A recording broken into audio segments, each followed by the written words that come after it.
Hello, good day, and welcome to another lecture in world literature. So, for today, our topic is going to be Greek and Roman writers. So, this is in the form of YouTube video. So, if you'd like to pause on something, feel free to pause it. And if you'd like to repeat something, or if you'd like to watch it over again, you may do so. Okay. So, right now, we're going to explore the different authors and their different contributions. And we're also going to determine the beauty of their literary pieces. Okay, so without further ado, let us start our discussion. The first author that we're going to discuss is Homer. Homer is one of the most famous among all of the Greek writers, and some of his works are mainly what uh, we are discussing in different schools and in different curriculum. Okay. Now, who is Homer? Homer is traditionally held to be the author of the ancient Greek epic poems, the Iliad and the Odyssey. Actually, nothing definite is known of Homer, the historical man, and indeed, we do not know for sure that such a man ever existed. So there are a lot of conspiracy theory about Homer. First thing is, we don't have sufficient evidence to prove that a person named Homer really existed. Okay, but there's a lot of theories going on that, for instance, Homer might be just a pseudonym or a pen name of a writer. Okay, but as long as the literature is concerned, both the Iliad and the Odyssey is credited to the great Homer. Now, to give you a quick overview of two of his greatest work, the Iliad consists of the stories or the accounts happened in the Trojan War. Okay, ever since the judgment of Paris up until the different preceding events in the Trojan War. Whereas the Odyssey narrates the journey of King Odysseus, the king of Ithaca, okay, and his exile, okay, and on his journey returning to his own kingdom. Okay, so that is the content of the Iliad and the Odyssey. The next author that we're going to discuss is Hesiod. Okay, so sino po ba si Hesiod?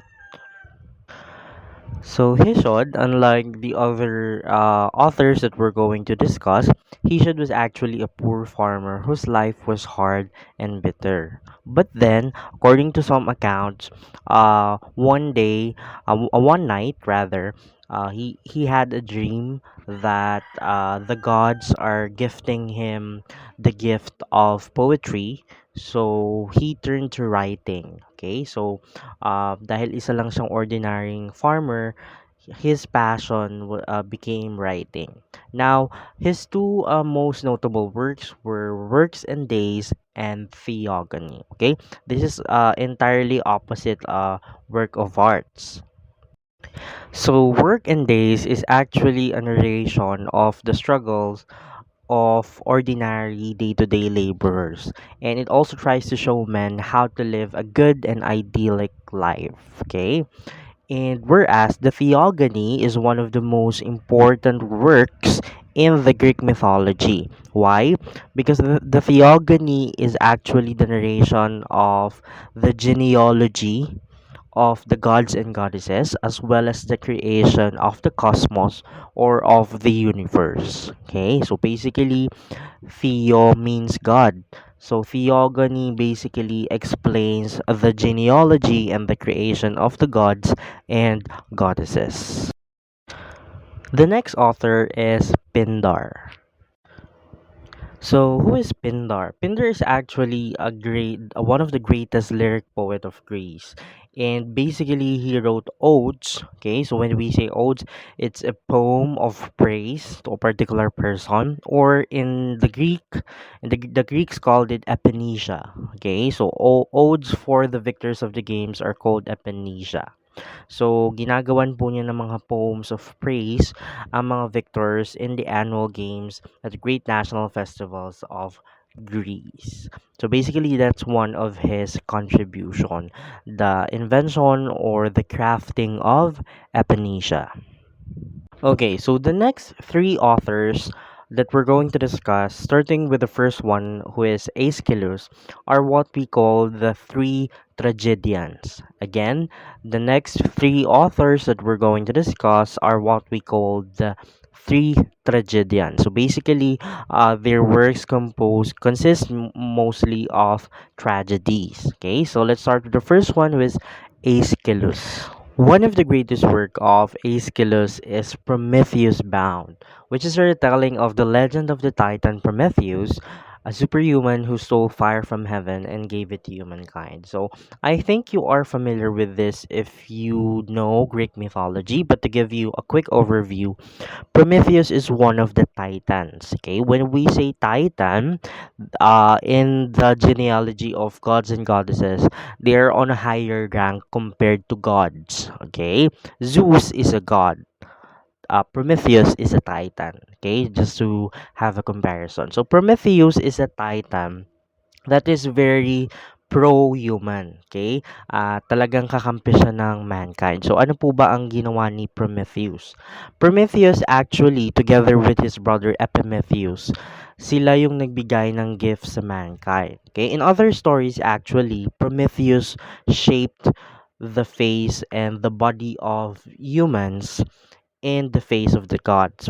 Whereas his brother Epimetheus, siya naman po ang nagbigay ng iba't ibang skills, the gift of flight to birds, the gift of swimming to different animals, and he also gave the skills and the claws to different wild animals. So basically, Prometheus and his brother Epimetheus are both beneficial to humankind.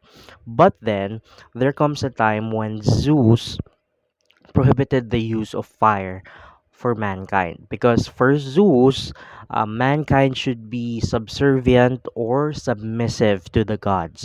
So, kailangan kailangan sumunod ng humankind to the gods and goddesses of Olympus. So, ano pong ginawa ni Prometheus? So Prometheus was very sad and appalled na his creations were denied of the fire. So ano pong ginawa niya? He scaled the Mount of Olympus and stole the fire from the workshop of Hephaestus and Athena. So kumuha po siya ng fire at binigay niya sa mankind. Sa pamamagitan ng fire, mankind had warmth, nakapagluto sila ng food, but then mankind also forged weapons to fight their own kind. At yun yung hindi nagustuhan nila Zeus. That's why, as a punishment for Prometheus, Prometheus was bound to a mountain. Okay? He was bound to a mountain, and then every day, vultures or birds will eat his body, and then his body will grow back again, and then tomorrow another bird will eat his body, and then it will grow again, and it's a vicious cycle. Okay, it's a vicious cycle. So that is a really tough punishment for Prometheus, but Prometheus does not regret his decision to help mankind. Okay, so that's the story of Prometheus Bound. Following the work of Aeschylus, which is Prometheus Bound, Prometheus was actually a recurring figure in literature. As a matter of fact, Prometheus was one of the inspiration behind the famous novel of Percy Bysshe Shelley, which is Prometheus Unbound. So in this particular novel, ni-reverse ni Percy Bysshe Shelley yung actual plot na nangyari sa Prometheus Bound. So para kay Percy Bysshe Shelley, he envisioned Prometheus as a free man and then helping out his fellow mankind. Okay, so Prometheus actually inspired a lot of themes and stories in literature. The next author or the next writer is Sophocles. Okay, so he is also one of the three tragedians. Okay, So Sophocles won more than 20 victories at the Dionysian festivals and produced 123 plays, only 7 of which remain. So, meron po kasi tayong tinatawag guys na Dionysian festival. So, when we say Dionysian festival, it is a festival in honor of the god Dionysius. Sino po ba si Dionysius? Dionysius is the god of theater and ecstasy and celebration. Okay? So basically, this particular festival, there's a contest of play production, okay? And laging nananalo si Sophocles. So basically, dahil isa nga siyang tragedians, his drama are all tragedy. One of the most famous drama ni Sophocles ay yung Antigone, which is ang bida ay isang babae. It is a heroine, a model of womanly self-sacrifice. Okay, so tungkol saan po ba ang Antigone? So just to give you a quick rundown of the story of Antigone, so yan po, just like what we can see in the image, Antigone is a strong-willed daughter of King Oedipus. Okay, kung maalala po natin, lalo na kayong mga eduk, si King Oedipus, dito po pinangalan yung Oedipal complex, okay, which is yung pagkakaroon ng rivalry ng tatay tsaka ng anak na lalaki sa affection ng nanay. Okay, bakit to kinuha from Oedipus? Kasi sa story ni Oedipus, he married his own mother unknowingly. Okay, unknowingly. So si Antigone, anak po siya ni King Oedipus. And then there comes a time that ang naging hari sa kanilang kingdom, which is the kingdom of Thebes, is yung tsuhin or uncle ni Antigone na si King Creon. Now, si King Creon is a vicious king. Ang ginawa niya is pinag-away niya yung dalawang kapatid ni Antigone na lalaki na si Polyneices and si Eteocles. Now, what happened to them? They both died in their duel, and what happened is si Polyneices ay hindi siya binigyan ng maringal na burial or maringal na paglilibing. He was left to die and he was left in the streets para kainin ng mga wild animals. Now, in their culture kasi, that is not good because yung soul ng isang tao kapag hindi nilibing is he will not have eternal peace and he will anger the gods. Okay? So, ano pong ginawa ni Antigone? So, Antigone really struggled na nakiusap siya para ilibing yung kanyang kapatid. Nung hindi siya pinayagan, she decided on her own na siya yung maglilibing, but then she was arrested. Okay? She was arrested and then at the end, hindi niya kinaya yung mga pangyari and then she killed herself. So it's a very tragic story. It also shows the courage of a woman. Okay? So Antigone. Okay, so the last of the three tragedians ay si Euripides. Okay, Euripides. Sino po ba si Euripides? His plays were very modern for his time in that they portrayed the characters very realistically and included strong women and wise slaves, which was very unconventional at the time. Okay, so yun po yung mga works ni Euripides. Although there is uh less notable works credited to Euripides, but basically his literary pieces highlight strong women and wise slaves, so very defying the norms of the society. Yun yung mga usually write-ups ni Euripides. Okay, so the next author that we're going to discuss, so tapos na tayo sa tragedians or yung mga gumagawa ng tragedy. On the other hand, Aristophanes is actually deemed as the father of comedy. Okay? So, hindi po si Dolphy, okay? But actually, the father of comedy, especially the old comedy, is Aristophanes. Aristophanes' pen was actually feared as he ridiculed famous Athenians. In The Birds, one of his works, he held up Athenian democracy to ridicule. In The Clouds, he attacked the philosopher Socrates. Now, you might be wondering, Sir, Aristophanes is the father of comedy, but why uh why is he always like ridiculing or more on the liberal side? Okay, kasi po Aristophanes, or for Aristophanes, comedy is actually meant to ridicule or to give or magparinig sa mga nangyayari sa government. Okay? So mostly the works of Aristophanes consist of satire and parodies na pinagtatawanan niya yung essential characters in the government.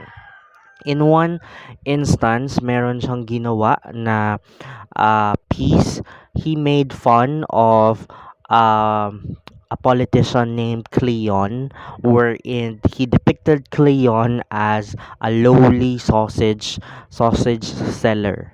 Okay, so ganun po magpatawa si Aristophanes. And actually, most of the techniques that comedians are actually applying in this modern days actually came from the philosophy of Aristophanes. Okay, one of the techniques na ginagamit ng mga comedians ngayon is yung nang-o-okray sila ng kanilang audience or ng mga tao. That is actually one of Aristophanes' technique called parabasis. Okay, parabasis. You may search that. Parabasis. Parabasis. Okay? So, yan po. Aristophanes is the king or the father of comedy. Okay? Okay, so the next author that we're going to discuss is Apollonius of Rhodes.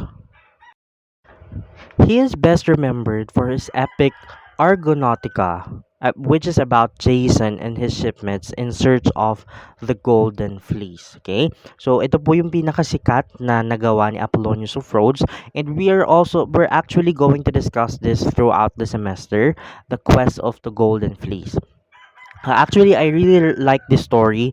Mostly kasi ang pinagfo-focus ng mga literature classes is Trojan War, The Judgment of Paris, but actually Argonautica is a good story as well.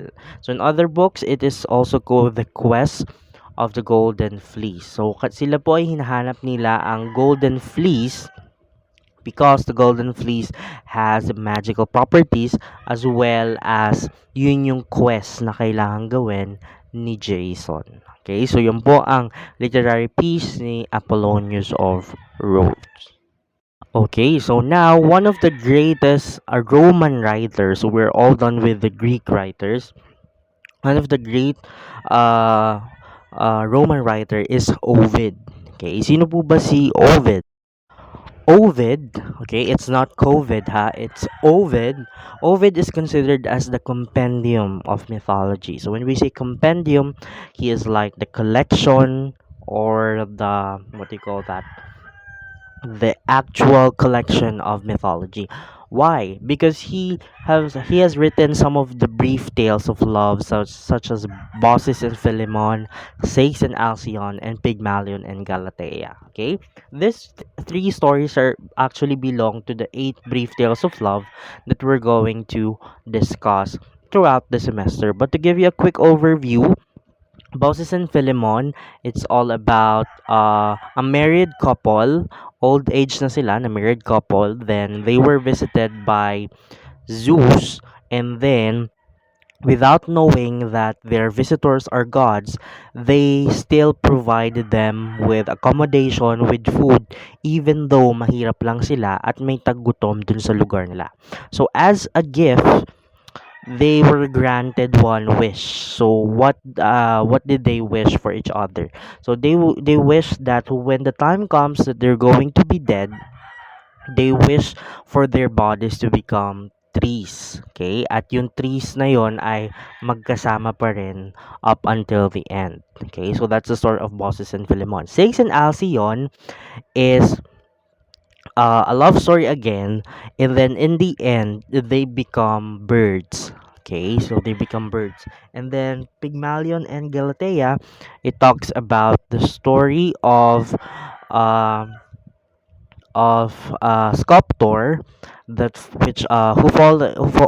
fell in love with one of his creations, and then his creations became a human figure granted by Venus or Aphrodite, the goddess of love, and they live happily ever after. Okay, so those are the literary pieces by Ovid. So I hope, guys, you have understood and you have enjoyed our discussion with the Greek and Roman writers. So some of the greatest stories that we're going to discuss throughout the semester are actually written by these great authors. Okay? So if you have any questions, feel free to contact me on my email at johnmatthew.loyola@cbsu.edu.ph, or you can send me a personal message. Okay? Thank you very much and have a nice day ahead.